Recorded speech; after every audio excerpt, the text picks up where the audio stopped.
start growing your collection? When I was 21, my first Ferrari 360.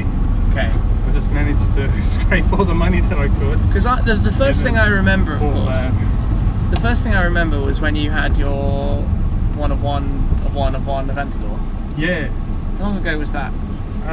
2015. Okay. Yeah, I ordered that from the factory. Custom color, customized interior. They actually used it for a seminar that they had, Lamborghini seminar, as an example of what they can do. Here at the Classic Throttle shop, let's take a tour.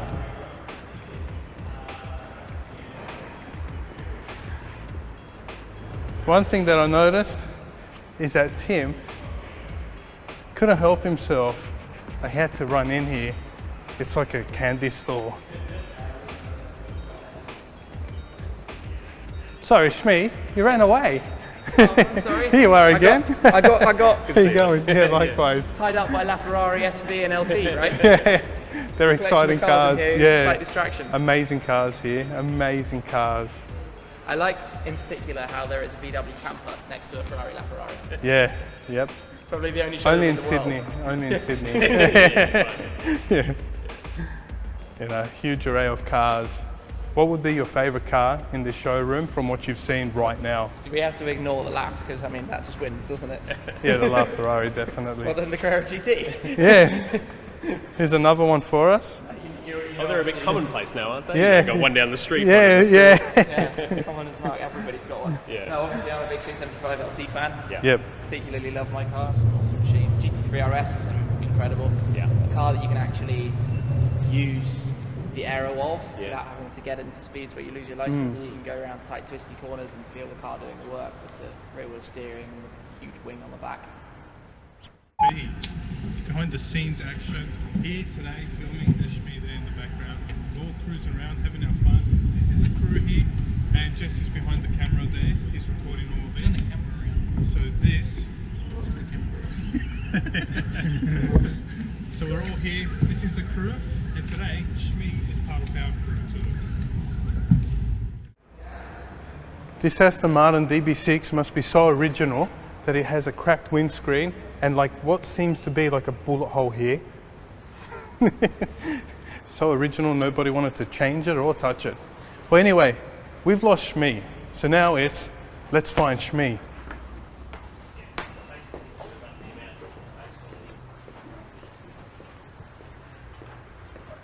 Some amazing classics as always here at the Classic Throttle shop. There you go. There you are. Yeah, I went exploring. We're just photobombing your filming session. Yeah? So we found Shmee. Yeah. Here he is. Getting Yep. carried away. Yeah, carried Falling in away. love with the Miura, Little boy in a candy store. pretty much. Yep. I like how there's an old Mini in here. Yeah, out of nowhere. Well, you sold your Mini, didn't you? Did, sadly. I'll get another Yeah. one day when I'm able to take the time to actually keep it running. But that's like old school. Yeah, it is. But my favourite old school has to be, or one of my favourites is the E-Type Jag. There are a few I here, just aren't love there? them. But it has to be the flat floor, the external latch, early Series 1 car. You know your What do you stuff think? about them. You're Oh, really yeah. quite... Yeah, English cars are my favourite. With a roof or without a roof? No, without a roof, it's got to Yeah. be this sort of model. But I really like the ones with the external latches. They're so rare. They only made the first 183 cars, I think it was, or 185. Okay. So guys, there you have it. This is our tour of the Classic Throttle shop with Shmee. The spoiler on the back of this car, so you can see it's down at the moment. There is a button here to raise it, watch it go up. It's just fun, old school.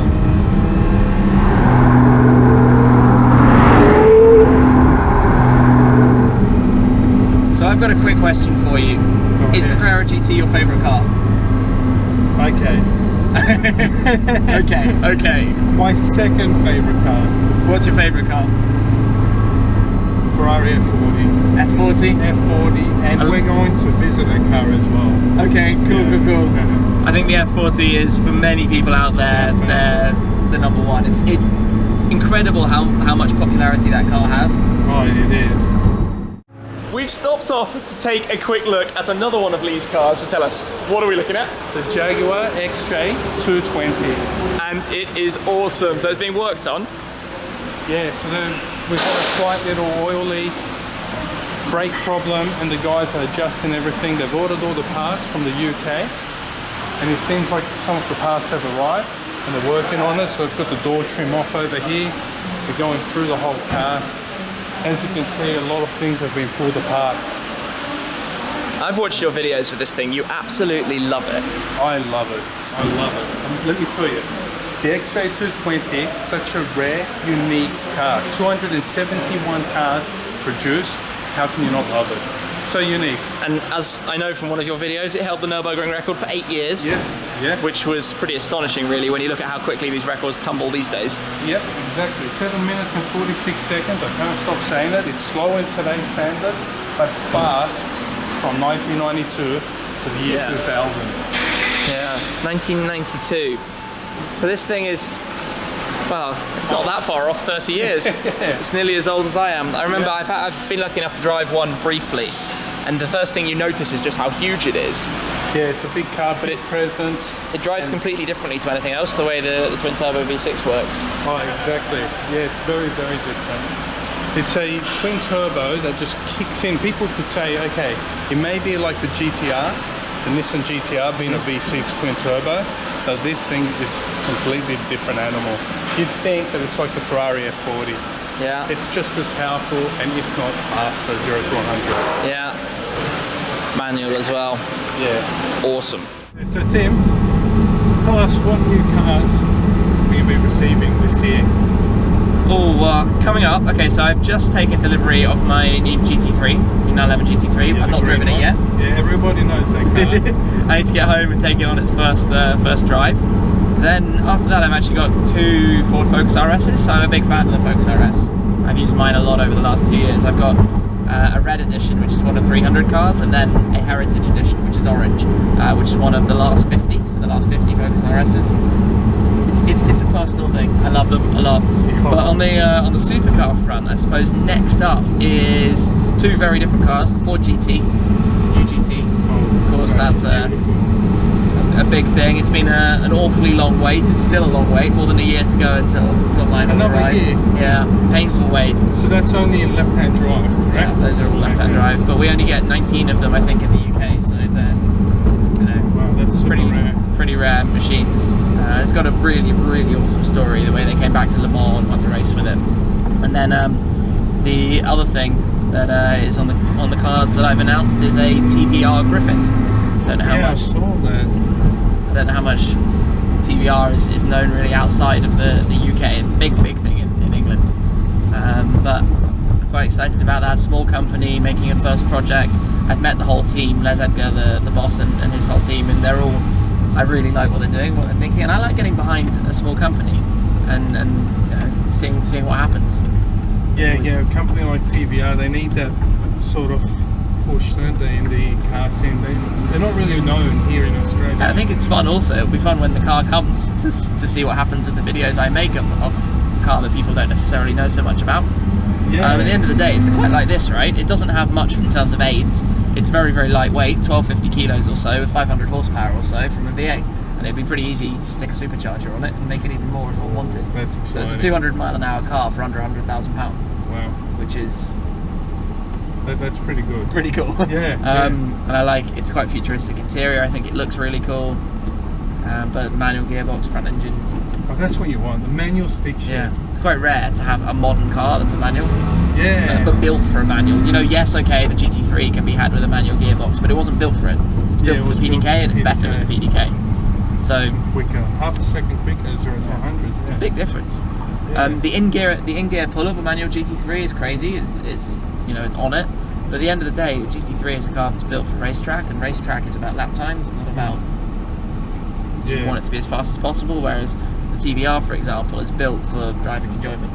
Yeah, so driver's car. Yeah, that's full what on. they wanted. It's a very similar setup to my Aston, to the Vantage GT8. Oh, that's it's nice. noise, driver involvement, heavy steering, heavy clutch, like a gear stick that you properly bang in, and it's just cool to drive.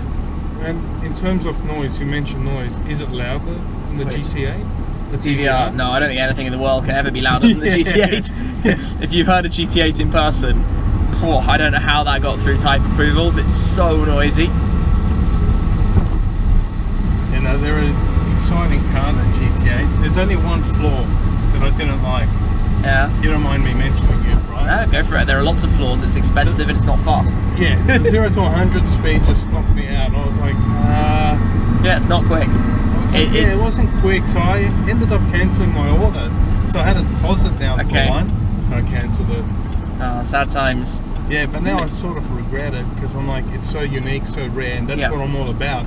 It's unique. I want something unique that people don't really see on the streets of Sydney or anywhere in Australia. Yeah, it's unique. It's a strange combination. Why would you make a full carbon lightweight version of a car that isn't really very light or very fast? Yeah. You know, it doesn't make much sense. And then why would you stick that price tag on it and not give it more power? But basically, you know, it's an old engine, it's an old platform that's literally wringing the most out of it they possibly could. You know, it only went up 6 horsepower from the previous model. It's not like... It's not much. No. Usually when Ferrari plays around with cars, they add an extra minimum 30-40 horsepower. Yeah. I mean, it was literally the end ahead of the new Vantage, which has arrived. What do you think of the new Vantage?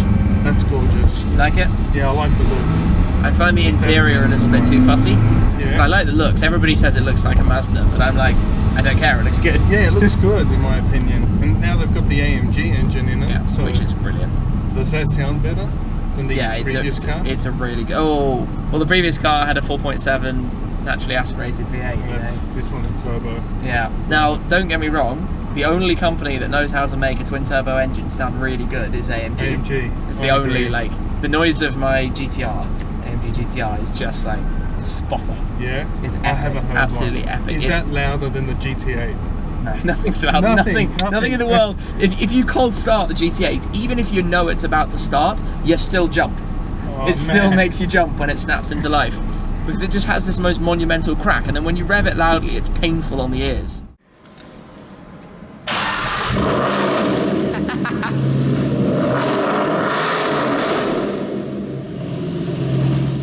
And that's factory exhaust.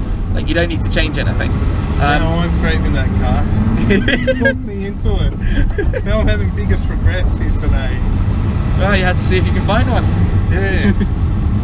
Rare. So why not the GT12? Why the GT8? It's simple for me, really. When the GT12 launched, I wasn't able to purchase a car like that. Okay. Otherwise, I definitely would have done. Yeah. It was a little bit ahead of my being able to be in a position to buy such cars. So I went out in a GT12 last week actually, and just very similar, of course, but that's the big brother. That's the epic brute. GT12. They're both beautiful cars. Yeah. Aston Martins have the aesthetics. They look amazing. I know, from the DB4, DB5, DB6. Just gorgeous cars. Stylish. Typical English gentleman car. Until they go and make something like the Valkyrie. Okay, yeah, that's something different. That's not stylish, traditional British. No. It's a bit of a different animal though. Yeah. What's that like? You've sat in that? I've sat in it. We haven't obviously gone anywhere. They're not on the move yet. It's not like this. If you think this is a race car, the Valkyrie is next level. You know, you're shoulder to shoulder. It's tiny. You're sitting at a weird position because you're in this ridiculously small cabin. You can have like the passenger seat just in front of the driver's seat, so your shoulders aren't overlapping, but you're squished in. If you're the driver, you know, you've got your steering wheel, which is basically a small rectangular thing, and screens for your mirrors, and it's like a spaceship. It's completely different to anything that is on the road. Like, forget your P1s, LaFerraris and 918s. It's something just different. Yeah. Okay, question. A guy like me, would I fit in that car, or would I look like King Kong? Tight. Yeah. Getting in and out is the hard bit, because you know the way it opens, it's the roof that lifts up and you have to step over the dorsal. Oh, okay. So you have to get yourself back up and standing on the seat, watching your head from the gull wing, and climb out through a small little opening. So it makes a McLaren look practical. easy, yeah? It makes Okay. like a Senna look practical. Yeah? Okay. Yeah, so definitely not for me. Hard one to deal with. I don't think many of them will be even used as poser cars because you can't really very glamorously exit and enter the vehicle. So out of all those prototype cars, including the Valkyrie and other cars, what would be your favourite prototype car? Like of the next generation hypercar. the next generation. Things like the Valkyrie, the Project One, the Senna. Yeah. Oh, there's more that hasn't necessarily been shown yet. We're spoiled, aren't we, that we're in this world where we have so many cars being released at these price points. Yeah. There you go. I just stored it randomly. I wasn't going to say. No, that didn't happen. That was in your imagination. Oh no. As we were. I let you off. Uphill, lots of people watching. You know. No, so out of those cars, it's going to be really interesting to see what they're like, because at the moment we've only got tidbits of information about each of them. Do you know? I don't know how I would choose between the three of them, or between anything else. I think they're all so choice. Phenomenal. It's not, you know, it's like the whole discussions when the hybrid Holy Trinity was out, the P1 LaFerrari 918.